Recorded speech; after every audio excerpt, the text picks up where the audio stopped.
Ladies and gentlemen, 48 hours ago, I was speaking to you about how elections in India are the most expensive in the world. The 2024 election will cost us about 1 lakh crore rupees. I'm not saying it, the Center of Media Studies is doing it based on the estimation of what was spent in the 2019 elections. 60,000 rupees, 60,000 crore rupees there, so 1 lakh crore rupees for 2024, factoring in inflation, etc. So there is, of course, the official expense of holding an election.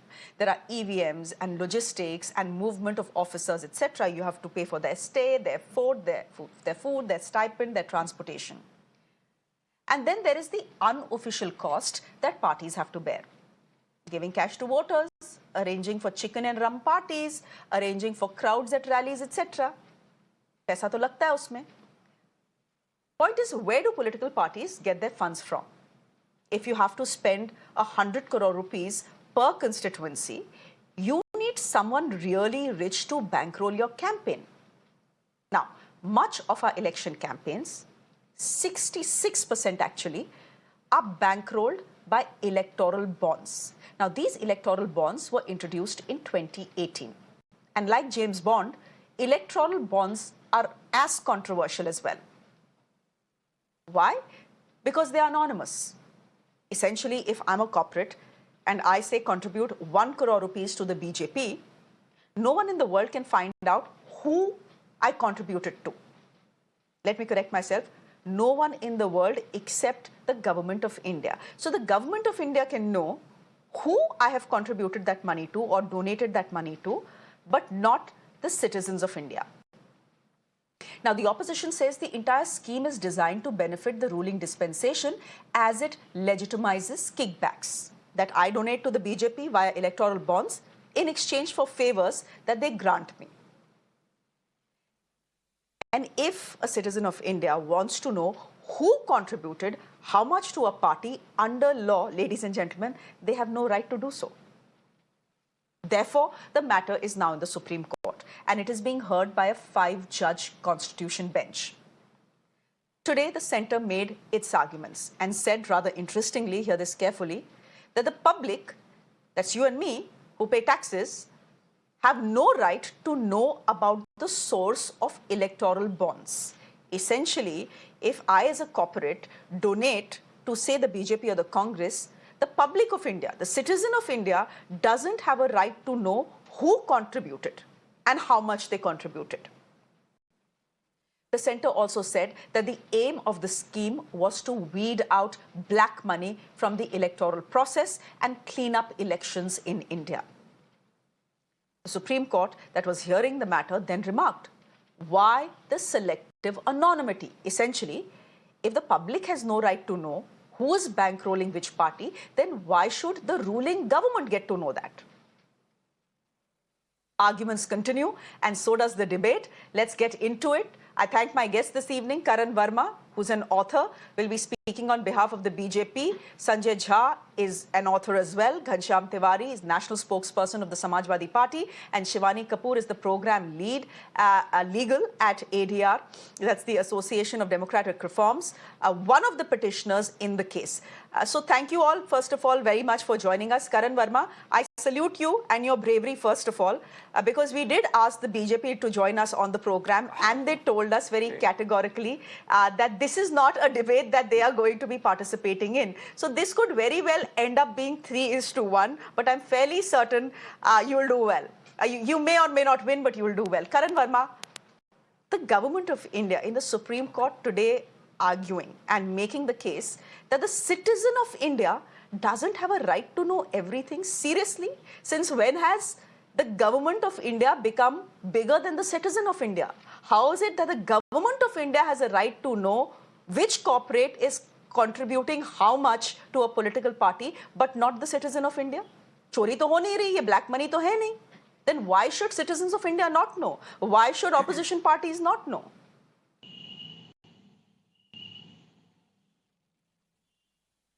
Okay, so let me just begin with this, Shreya. When we talk about reforms, when we talk about governance, it is like a relay race where the baton is passed from one party or one government to the other. It's never done in isolation, and we have to keep a watch of where we've come from. Back in 2012, when we had the other government in power, there was a time when 86% of the donations of the Congress party, and I'm talking about figures from 2012, were from anonymous donors. It was so easy. You could donate anything below 20,000 on the books and get away with anonymous things and no checks, no balances whatsoever. So from there, we've come a long way today where we have KYC compliant people operating through banking channels. So first of all, I think we have to be unanimous in admitting that at least we've made a start there. So that's number one, where I think electoral bonds have made a start. Now your question was, why should the citizens not know this? It was the Aam Aadmi Party back in 2014 and some other parties which said that just because we are making the information of our donors public, they are being harassed for no reason. They are being ostracized. And what better example than of Adani, I would say, where corporates are just ostracized for perceived leaning towards a political party. So do we want to have a witch hunt here in our country where there is already a vitiated atmosphere at times? Do we want people to be targeted and ostracized just because of their political leanings? I think we need to mature as an electorate first to see this coming. I am all for complete transparency where it's not anonymous and donor's identity is revealed. But I think we still have a long way to go before we mature as an electorate where we don't have people like Sanjay Jha, my good friend, who speaks of Adani every day. Every time he mentions Adani, I wish I had a dime. I would have been a millionaire. So till we don't have that sense of responsibility from the other side, I don't see it easy to disclose names of donors. Okay, you know, if I had a dime for every time the BJP these days mentions George Soros, I would be a crorepati as well. I would have retired by now. Anyhow, Sanjay Jha, this witch hunt argument, it can be argued the other way as well. I know you didn't. I'm just speaking of the BJP these days. That's okay. Let's move on. Sanjay Jha, the witch hunt argument can be made from the other side as well. You don't donate to the ruling party. They have access to who has donated to whom. No one else does. With a result, the witch hunt can be launched on people who don't donate or donate to the Congress or the TMC. Shreya, it is unconscionable that my friend Karan Verma believes that we should take our own sweet time, a process of evolution which has got no end date. So we might take 20 years, 30 years to come to a certain maturity in our democracy when we will be transparent. This is, in one simple word, bullshit. Let's not waste our time. It's unconscionable that the government of Mr. Modi is telling the Supreme Court that the citizens of this country don't have a right to know who funds them. There is a reason why I'll tell you corruption will never go away from this country. As long as politics or campaign finance is not transparently known to the people of India, to the media, you will have corruption not just alive, but kicking, growing, and becoming into a Frankenstein's monster. The BJP basically is telling the people of India, get used to corruption, ladies and gentlemen. We are not going to send it away anywhere. Now, this is serious. I think it's a very serious issue, Shreya, and I want to congratulate you for doing a second back-to-back program on this subject. And I'll tell you why it's important. Because right now he mentioned Adani. The question, it's not just Adani, by the way. I'm sure BJP gets money from various corporates, etc. And I have no problem of a corporate donating to the BJP. If the corporates believe that BJP is going to live here for 50 years in power, as Amit Shah has prognosticated, they should invest more in BJP. I have no problem with that either. But as a citizen of this country, as a Democrat, someone who believes in democracy, I would like to tell the BJP through your channel, let the people of India know who's funding you. Because I'll tell you where the problem comes. The problem comes because a corporate looks for a return on investment.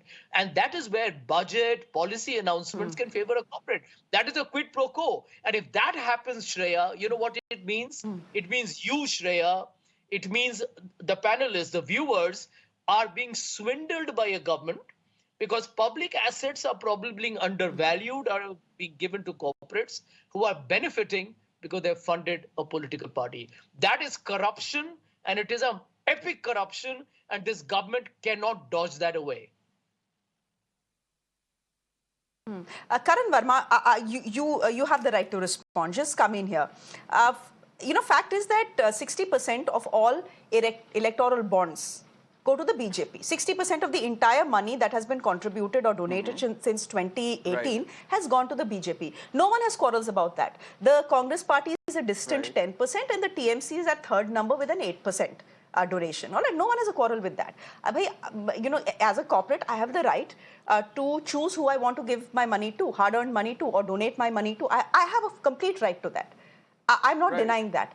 The problem is with the lack of transparency, and I'm not the only one, by the way, saying that. Today, the Supreme Court has spoken about this selective transparency.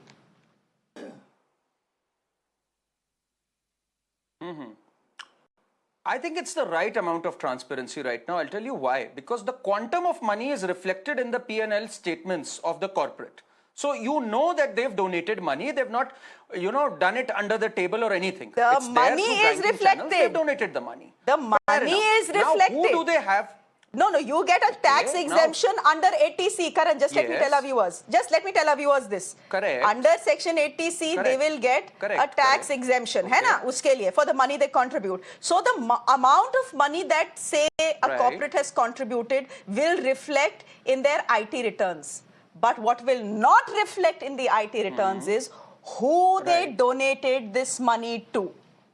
And that is where the problem lies. So it should not. Why do you want to know that? No, why is that a problem?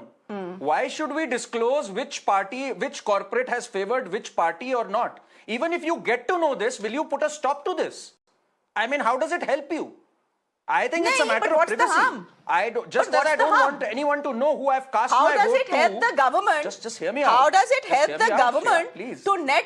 How does it help the government to not let citizens of India know? Tell me that. No, I think it's a matter of privacy. Just as I am not comfortable sharing to you who I voted for, similarly, perhaps this corporate is not comfortable telling you who they've donated to and how much. How much is clear in the P&L statements? What will you get by knowing this information and Sanjay Jha calling it corruption? How is this corruption? It's happening through banking channels. It's perfectly legal for a corporate to donate money. How is this corruption, Sanjay? Please explain to us. Corruption was what Congress did in 2012, where anonymous donations below 20,000 accounted for 86% of your campaign finance. That was corruption of the highest order. And now you are waxing eloquent when things are happening through KYC channels and they are well reflected in the balance sheets and your banking channels. I mean, for crying out loud, don't create this hysteria just as you create for Adani. This is happening perfectly within legal parameters. Acha, 20 seconds. Yeah. 20 seconds to Mr. Jha, after which I am asking Shivani question, the question that Karan is asking. आपको जानने की क्या ज़रूरत है? Why do you need to know? But go ahead, Mr. Jha, quick response. But Shreya, I think it's not about the Congress or the opposition. I think the people of India have a right to know that are their political parties actually stooges in the hands of the big industries of our country. This is, by the way, an issue which is being debated all over the world.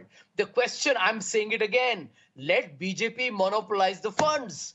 Tell the people that you are not indulging in quid pro quo, crony capitalism and what we call as rent seeking. Point number two, very important, Shreya, I'm sure the ADR lady will definitely address this. You know, they changed a law whereby now shell companies can donate unlimited amount of monies to a political party through the electoral bond. Basically, you can create fraudulent companies where there are no cap. Earlier, there was a 7% cap. Now, 100% of the money coming through check can actually be money laundered. I mean, I don't think Karan Verma knows what he's talking about. I'm sorry. Shivani Kapoor, Karan Verma also wants to know, just like no one has a right to know who I voted for, why should anyone have the right to know who I donated for? जानने की ज़रूरत क्या है, इससे होगा क्या? ADR has gone to court with that question, but why did you need to go to court? Why do you want to know? First of all, I just want to ask a cross question. What is the role of citizens then in a democracy, in a participatory democracy? Our role is just that voting once in 5 years and that's about it. And then we mute about anything and everything that is happening in this whole country. Why do we want to know about the financial transaction of political parties? I'll tell you why. Because if everybody is aware of the fact that in 2014, BJP and Congress, both of them were found guilty of taking foreign funding. That information would not have been possible if that information was not in the public domain. So that is why we, the people of India, want to know that. We, the people of India, want to know that. You just started with Shreya. You just started with this, that 2019 Lok Sabha elections were the most expensive in the whole world. Now 2024 election are going to be even more expensive because of the electoral bonds, because of the unlimited anonymous corporate donation. So that is why we want to know that, because eventually we are the taxpayers, we pay tax. Political parties have been given 100% tax exemption, and then there is no limit in the election expenditure of political party. There is no law governing political parties. Whatever they do, there is no way to penalize them. There is no way to penalize their office bearers. The maximum election commission can do is issue warning, maybe issue a show cause notice, and that's about it. That is why we want to know. We are here. We, the people of India, act as a watchdog in a democracy. We have a role to play in a democracy. We do the audit of the political parties. We do the audit of their functioning, and that is why we want to know. It is as simple as that. And and right to information of citizen is way more above. It is above than right to privacy claimed by this so-called government. And this has been time and again held by Supreme Court with various pronouncements. So I don't need to go there. But right to information is the first and the foremost right of every voter. So that is why we want to know. And electoral bonds are not covered under the right to information. Ghanshyam Tiwari, I'll give you the last word. You've been waiting patiently, listening to everyone. One of the arguments that have been made in the Supreme Court today is that of black money. Now, every time I think of black money, I think of demonetization and the nightmares that had ensued. But let's forget that for a moment. The argument made in the Supreme Court by the government lawyer is, देखो black money होता है कितना in elections, and if you have electoral bonds, all the money is white money. We know there is clean money coming in. It helps us clean up the election process. What can be the problem in that? Good evening, Shreya, to you, the viewers and fellow co-panelists. There are 3 or 4 things. This government has given the write-offs of nearly 15 lakh crores. Here's a very simple scheme. A shell company goes, uses the government contacts, takes a large number of loans, donates to BJP, enables a write-off, and is able to walk away with the new company because BJP has enabled the system. There is a very easy model that BJP has created, the electoral bond model, which is there to ensure that corporates, by the way, corporate is not an individual. The foolish argument that anybody can give is the corporate has the right. Corporates respond to the shareholders. I, as a shareholder, need to know that if you're funding a party that is known for hate, I don't want that. So you have a right as the CEO and the board of the company to inform me. But BJP does not want that. No matter how you slice and dice this is corporate plunder and legalized looting, in the words of the former Prime Minister, that BJP has ensured. And in the case of Manish Sisodia, for example, the statement from the Supreme Court that made headlines was that we can see the benefits that are accrued because of this policy to certain entities. Here is BJP that has accrued tens and thousands of crores due to electoral bonds.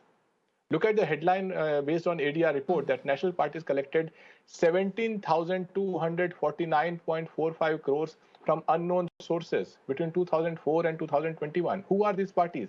What portion of that came from BJP? And because BJP and its people would like to defend Adani, no matter what the topic of the debate is, the question asked in the parliament to BJP was removed was that how much money has Adani donated to Bharatiya Janata Party? There is no answer to that. So what BJP wants is, it wants to be the only party that through backdoor channels will know which corporate can donate its money, figure out the business model that works in its favor, try to be the richest party, try to have the richest businessmen in the world by their side, and in a way arm twist everybody else, arm twist the citizen by leaking their data, arm twist the citizen by not telling them where the electoral bonds is coming from, arm twist you by ensuring that people are snooped and they can walk away with charges of snooping leaders of opposition, and arm twist the entire press media if they ask questions. This is the model of dictatorship. BJP is using money and muscle to turn India from democracy into dictatorship. Okay. Essentially, your argument is that this, the larger argument that the opposition is making and ADR is making is this is legitimizing kickbacks. Karan Verma, I have exactly 20 seconds. Please don't take any more time than that. Can I ask you, and I'm going to ask you the question I started with. I, as a citizen of India, pay taxes. I, as a citizen of India, pay taxes. The government doesn't pay taxes. The BJP doesn't pay taxes. The Congress party doesn't pay taxes. I, as a citizen of India, pay taxes. And I am the one who doesn't have a right to know. And my government, funded by my taxes, is telling the Supreme Court that, yes, the citizen of India doesn't have a right to know everything. Wah, kya baat hai? Well, that's what the Constitution says. Our right to know is under reasonable restrictions. So, when it comes to morality, law, and other certain grounds, our right to know is not absolute. Karan, let's understand this. What Ghanshyam just said is very dangerous. He said if a party... Karan, just 1 second. No, Karan, we are not asking for India's nuclear secret. Give me 10 seconds. We are not asking for India's nuclear secret. We just want to know which corporate is giving how much money to which party. Give me 10 seconds.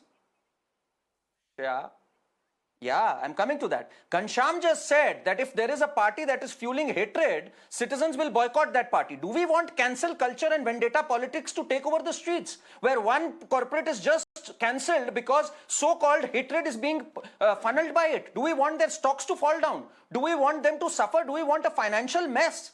We are not ready for that sort of anarchy. It is equivalent to a secret, because spilling this out will lead to a vitiated atmosphere. We don't want cancel culture to run havoc here. That revenge argument can be argued from the other side as well. Use this as a tool. No, Karan Verma, that reprisal, that revenge argument can be argued from the other side as well. That you don't contribute to the ruling party, you contribute to the opposition, then you are dead as well. So that argument will hold both ways, huh, Karan? So of course, I think our data should be kept, should be preserved. I believe that that's where we need suggestions. That's where we need data protection laws. I was expecting the Congress and my friend Sanjay Jha to come up with suggestions. But they want to scrap the entire thing, which is a great progression from their days. That's what I say. No one is asking. Listen, I don't have a problem with electoral bonds. I have a problem with the secrecy and the selective secrecy. Okay, we leave it there. Karan, as I said, it is very brave of you to come on a show where there were three panelists who were opposing what you were saying. I wish the BJP had sent a representative as well here. Karan, we'll leave it there for the moment. Thank you, Sanjay Jha. Thank you, Ghanshyam Tiwari. Thank you very much. And Shivani Kapoor, good to have you on the show. This was an interesting discussion. Let's see the debate and the way it progresses in the Supreme Court tomorrow now. For the moment, it's a wrap from me, ladies and gentlemen. My colleague Nivedana joining us next with all the day's top stories. Do stay with us.